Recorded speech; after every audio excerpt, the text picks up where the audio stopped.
Hello friends, welcome to UPSC वाला हिंदी। सभी friends का बहुत बहुत स्वागत है।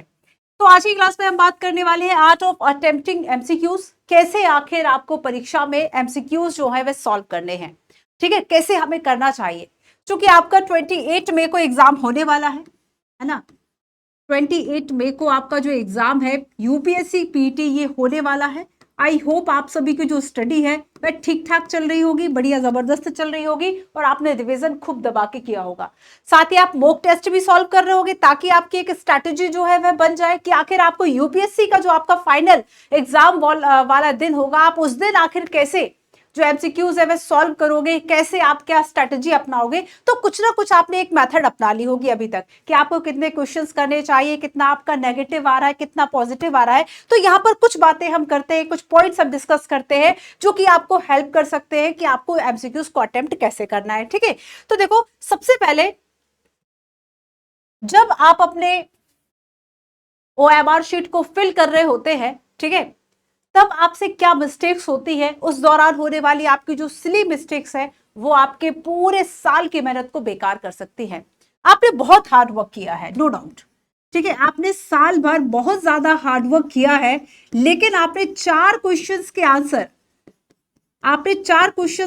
जो कि आपको सही आते थे, आपने उसमें गलत टिक कर दिए। ठीक है, कुछ इस तरह की मिस्टेक्स आपसे हो जाती है, सिली मिस्टेक्स हो जाती है, तो आपका ये जो हार्ड वर्क है ना सालों का, ये पूरी तरीके से रन हो जाता है, खत्म हो जाता है, व्यर्थ हो जाता है, बेकार हो जाता है। ठीक है, तो यहां पर सबसे पहली जो नीड आपको होती है कि आपको बहुत ही अटेंशन के साथ और कंसंट्रेशन के साथ, फर्स्ट क्या है, सबसे फर्स्ट है आपको कि आपको जो एमसीक्यूज है वह सॉल्व करते हुए बहुत ध्यान देने की जरूरत होती है, बहुत अटेंशन चाहिए, बहुत ही ज्यादा कंसंट्रेशन चाहिए। ठीक है, बहुत ही ज्यादा अटेंशन एंड कंसंट्रेशन की जो जरूरत है वह होती है। अगर ये सोचो कि मान लीजिए आप सबसे ज्यादा जो बड़ी गलती करते हैं, एक तरह से आप क्वेश्चंस देखेंगे जिसमें करेक्ट एंड इनकरेक्ट लिखा होता है। ठीक है, कहीं पर करेक्ट लिखा है, कहीं पर इनकरेक्ट लिखा है, लेकिन आपने चूंकि इनकरेक्ट नहीं पढ़ा था इसलिए आपके कुछ क्वेश्चंस यहाँ पर आ गए। 4 एमसीक्यूज मान लीजिए आपने गलत क्यों, अरे मैंने तो पढ़ा ही नहीं। एग्जाम हॉल में प्रेशर इतना होता है ना कि ऐसे लगता है कि बार बार एग्जामिनर भी बार बार आ रहा है, आपको डर भी लग रहा है कि ऐसा तो नहीं कहीं पे हो गया हो, है ना, टाइम हो गया हो, आपको ये भी डर लग रहा है कि ऐसा तो नहीं कि मैं सारे क्वेश्चन पेपर में सॉल्व कर लूं पर एमसीक्यू में जो गोले हैं वह ना भर पाऊं। तो यहाँ पर आपके इस तरीके से बहुत तरीके से प्रेशर होते हैं, लेकिन आप एकदम अगर अटेंशन और कंसंट्रेशन के साथ आप उसको सॉल्व करते हैं ना, तब आप इस चीज से निकल पाते हैं और आपकी जो सालों की ये मेहनत होती है ना, आपका जो हार्ड वर्क होता है वो बर्बाद होने से बच जाता है। तो यहाँ पर एक और तरीका हो सकता है कि जैसे कि हम देखें कि आपको कुछ चीजें जब नहीं आ रही होती तब वहां पर आप स्मार्ट गैस करते हो। ठीक है, तब वहां पर आप क्या करते हो, स्मार्ट गैस करते हो। थोड़ा सा जो तकनीक है, थोड़ा सा जो तुक्का है, थोड़ा सा जो आपको कुछ भी टूटा फूटा याद आ रहा हो आप उसको सॉल्व करते हो, उसको लगाते हो, उससे आपका जो एमसीक्यूज है समटाइम्स बन जाते हैं। तो यहां पर पढ़ने से ज्यादा आप देखेंगे कि पढ़ना नॉलेज तो है ही है, लेकिन नॉलेज के साथ साथ friends, knowledge plus skills, knowledge plus skill. ठीक है, तो आपको ये जो स्किल है आप कैसे डेवलप करते हो एमसीक्यूज को सॉल्व करने की, मॉक टेस्ट से, आपके जो पीवाईक्यूज है, जो आपके पुराने सालों के पेपर है यूपीएससी के, आप इससे ये जो स्किल है वह डेवलप करते हैं, है ना, कि आखिर किस तरीके से आपको जो गैस है वह करना है, कैसे आपको ये स्मार्ट चॉइस जो है वह सेलेक्ट करना है। तो यहाँ पर एमसीक्यूज को सॉल्व करने का एक जो तरीका है वो भी आपको सही तरीके से आना चाहिए। ठीक है, कि कैसे आप एकदम एफिशिएंटली तरीके से जो है वह सॉल्व कर पाते हो। अच्छा देखो, एक बात और मैं आपको बताऊंगी कि जैसे कि आप देखते हैं कि 4 टाइप के क्वेश्चंस आते हैं, फॉर एग्जांपल मान लीजिए। ठीक है, चलो हम 4 टाइप के क्वेश्चंस की बात करते हैं। और सबसे बड़ी बात ये होती है कि आप यहां से बहुत सोच के जाते हैं कि मैं 4 तरह से, मतलब 4 स्टेजेस में जो है वह पेपर को सॉल्व करूंगा या करूंगी, कि शुरुआत में मैं उन क्वेश्चंस को सॉल्व कर लूंगा कि जो कि मुझे एकदम कॉन्फिडेंट तरीके से आ रहे हैं, जो एकदम श्योर पॉइंट्स बन सकते हैं मेरे। ठीक है, सेकंड आप सोचते हो कि यार मैं ऐसे कर लूंगा जिसपे मैं कंफ्यूज हूं, मतलब एक आइडियल सिचुएशन आप सोच कर जाते हो, लेकिन उस एग्जाम हॉल प्रेशर में सब कुछ एकदम मिक्स हो जाता है, हौच-पौच हो जाता है, वहां पे फिर आपकी टेक्निक्स ज्यादा काम नहीं आती। इसलिए जितनी अभी प्रैक्टिस कर लोगे, जितना अभी कंसंट्रेशन कर लोगे, जितना अभी अपनी स्किल को डेवलप कर लोगे उतनी ज्यादा आप अपनी जो मिस्टेक्स है उसको मिनिमाइज कर पाओगे। ठीक है, तो देखो जैसे यहाँ पे 4 पॉइंट्स मैं आपको बताती हूँ। सबसे पहले देखो 4 टाइप ऑफ क्वेश्चन में हम अगर देखेंगे फ्रेंड्स, तो सबसे पहला तो कौन सा क्वेश्चन होता है जो देख के आप एकदम खुश हो गए। फर्स्ट, आप एकदम आप और कॉन्फिडेंस के साथ आप उसको सॉल्व भी कर पा रहे हैं, कॉन्फिडेंस के साथ आप उसको सॉल्व भी कर पा रहे हैं। तो फर्स्ट क्वेश्चन आपके ऐसे हो गए जिसको कि हम कह सकते हैं श्योर शॉर्ट क्वेश्चन। ठीक है, श्योर क्वेश्चन हम कह दें। फॉर एग्जाम्पल मान लीजिए आपने इसमें 40 से 50 जो क्वेश्चन है वह कर लिए, लेकिन एक आइडियल बात आप सुनेंगे कि आपने सभी, चाहे आप टॉपर रहा हो, आपने उससे भी सुना होगा कि शुरुआत में सभी बच्चों को इतना ही आता है। शुरुआत में अगर आपने बहुत अच्छी भी तैयारी की है ना, तो उस बच्चे को भी कितना आएगा, लगभग 40 से 45 क्वेश्चन, या हो सकता है कभी कभी संख्या 35 पे भी, 35 पे भी रुक जाती है। तब 35 क्वेश्चन ऐसे होते हैं जो कि आपको एकदम श्योर आ रहे हैं कि ये तो है, लेकिन केवल 35 या 30 से तो क्वेश्चन नहीं निकलेगा, आपका पेपर नहीं निकलेगा, एग्जाम क्लियर नहीं होगा, मेंस का मौका नहीं मिलेगा। अब आपको क्या करना है, अब आपको थोड़ा सा स्मार्ट गेस करना होता है, कुछ एलिमिनेशन मेथड होती है, कुछ आपको अपना नॉलेज यूज करना होता है, कुछ आपका एक्सपीरियंस काम आ जाता है ना, कुछ आपकी प्रैक्टिस काम आ जाती है। तो यहां पर कुछ ऐसे करके आपको लगभग, आप देखेंगे कि लगभग 110 की अगर हम बात करें, आपको 100 प्लस करना होता है। ठीक है, अगर आप देखोगे कि जीएस का जो आपका कट ऑफ जा रहा है, ठीक है भाई, लगभग 50% जाता है, लगभग 100 मार्क्स। अगर हम जनरल से शुरू करें, बाकी फिर 2 2 3 3 जो मार्क्स है वह कम करते जाओ कैटेगरीज वाइज। तो यहां पर देखो इस 100 को क्वेश्चन टच करना कि 30-35 तो आ जा रहा है, लेकिन उस 35 के आगे बढ़ पाना, जैसे कि आप देखोगे कि 80% तक आपने बहुत आसानी से बना लिया, इवन 90% तक आप आसानी से बना लेते। स्कूल की बात कर रही हूँ, कॉलेज में तो वो भी नहीं बनते, कॉलेज में तो 70 है, 80 है। तो हम देखते हैं कि लेकिन उसके बाद आगे चीजें बहुत हार्ड होती है। वही होता है ना कि आप गुड है, वेरी गुड, आपके अच्छे और ज्यादा अच्छे हो रहे हैं, या फिर आप एक्सीलेंस की स्टडी में आ रहे हैं, तो उसमें बहुत अंतर नहीं होता। लेकिन वो जो अंतर आप फिर बहुत बड़ा, बहुत ज्यादा आपको मेहनत करनी होती है अगर आपको 80 से 90 आना होता है। सेम वही यहाँ पर है कि आपने कॉन्फिडेंटली श्योर, और हो सकता है 40-50 आपने क्वेश्चन सॉल्व किए, फिर भी आपने कुछ इसमें ऐसी मिस्टेक की कि हो सकता है इसमें से आपने अगर 40 क्वेश्चन किए तो हो सकता है आपके 35 ही क्वेश्चन जो है वह सही हो, 5 क्वेश्चन जो है वह रॉन्ग हो जाए। बेबी ये पॉसिबल है ना। तो फर्स्ट टाइप ऑफ क्वेश्चन ये हो गया। सेकंड देखो, सेकंड क्वेश्चंस जो होते हैं, वो सेकंड टाइप ऑफ क्वेश्चन की अगर हम एमसीक्यू की बात करें, तो ये वो क्वेश्चन होते हैं जिसमें आप 2 ऑप्शंस में कंफ्यूज होते हो, जिसमें आप 2 ऑप्शंस में क्या होते हो, कंफ्यूज होते हो कि अरे यार अब क्या करूं, ये तो एक तो क्लियर है, बाकी 2 में फंस गया। तो यूपीएससी तो सेंटेंस वाइज क्वेश्चन आपसे पूछ रही है, 2-3 स्टेटमेंट दे दी और वहां से आपसे पूछ लिया।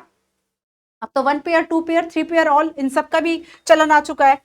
ठीक है, तो 2 क्वेश्चन मान लीजिए, सेकंड आपका इस टाइप के क्वेश्चंस हो गए, आप यहाँ पे कंफ्यूज है आप, लेकिन फिर भी 30 क्वेश्चंस जो है वे आपने इसमें लगा दिए, लेकिन इसमें प्रोबेबिलिटी पूरी बन सकती है कि इस 13 में से आप, आपके जो 15 क्वेश्चन है या आपके जो 20 क्वेश्चन है यही सही हो। ठीक है, ये भी हो सकता है। अब देखिए फिर आपके एफिशिएंटी, आपकी एफिशिएंसी है कि आपने कितना पढ़ा है, आपका नॉलेज कितना है, उस हिसाब से आपका ये जो सही गलत का रेशियो है वह कम हो जाता है या बढ़ जाता है। अगर हम थर्ड टाइप ऑफ एमसीक्यूज की बात करें, तो यहां पर इसमें ऐसे क्वेश्चंस आएंगे जिसमें आप 3 चॉइसेस में कंफ्यूज होंगे। मान लीजिए 4 स्टेटमेंट है, आप 3 में कंफ्यूज हो रहे हो, क्योंकि यूपीएससी आप देखेंगे कि हर तरीके से क्वेश्चन पूछता है और हर तरीके से ऑप्शंस देता है, आप उसमें सेलेक्ट नहीं कर पाते हो समटाइम्स कि आप सोचो कि अरे मैंने एक एलिमिनेट कर दिया तो अब जो है वह आपका आंसर सही आ जाएगा। अरे नहीं आता समटाइम्स, क्योंकि ऑप्शन से इतने फंसा कर देता है।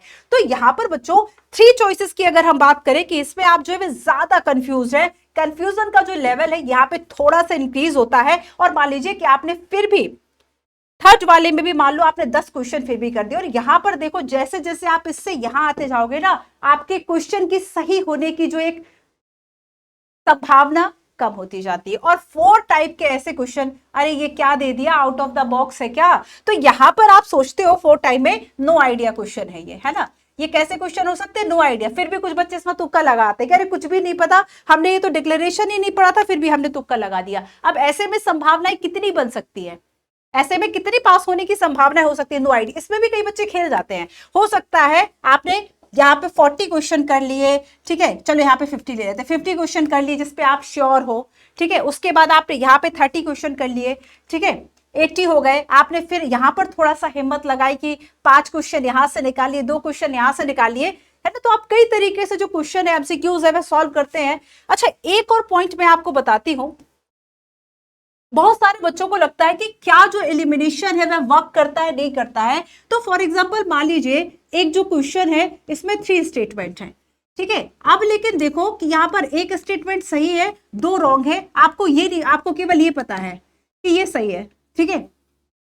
ज्यादातर अगर आप नेगेटिव चीजों को पहचान लेंगे तब ज्यादा आसानी होती है कि यार ये तो नहीं ही है ना। जैसे कि आपको ये 2 का नहीं पता था, थर्ड स्टेटमेंट का आपको पता है कि यार ये तो नहीं है, बहुत गलत लिखा हुआ है। एमसीक्यूज को सॉल्व करते समय कुछ फैक्ट्स का ध्यान रखें हमेशा। जब भी यूपीएससी कुछ डेटा कुछ फैक्ट देती है तो अगर 2 फैक्ट है तो आप उस पर जरूर एक पे शक कर सकते हैं। अब जैसे योजनाएं पूछा है तो योजनाओं के ज्यादातर मंत्रालय गलत होते हैं, योजनाओं के ज्यादातर मिनिस्ट्री या उनके कौन से डिपार्टमेंट से वह गलत होते हैं। तो यहाँ पर अगर आप प्रीवियस ईयर क्वेश्चन पेपर का एक पैटर्न देखेंगे, ट्रेंड देखेंगे, तो अपने आप जो चीजें हैं आपको कुछ चीजें समझ में आने लगेंगी अपने आप, है ना। तो यहां पर देखो कि अगर मान लो आपको भाग्य से सौभाग्य से कुछ ऐसे ऑप्शंस मिल गए कि आपको पता है तीसरा इसमें नहीं है और तीसरा इन तीनों में था, एक में ही नहीं था। अब आपको ये क्वेश्चन नहीं भी आ रहा, बाकी 2 स्टेटमेंट नहीं भी आ रहे, तब भी आप जाके डी लगा दोगे, ये 100% सही होगा। लेकिन हाँ याद रखना कि ये एलिमिनेशन मेथड कहाँ कितने क्वेश्चन में आप यूज हो सकता है, 10 क्वेश्चन में यूज हो, ठीक है, या फिर 5 क्वेश्चन में यूज हो। तो 5 to 10 क्वेश्चन में तो एलिमिनेशन मेथड यूज हो गई, लेकिन इसमें भी आपका नॉलेज लगा, आपको जो नहीं आता था आप श्योर थे कि ये तो नहीं ही है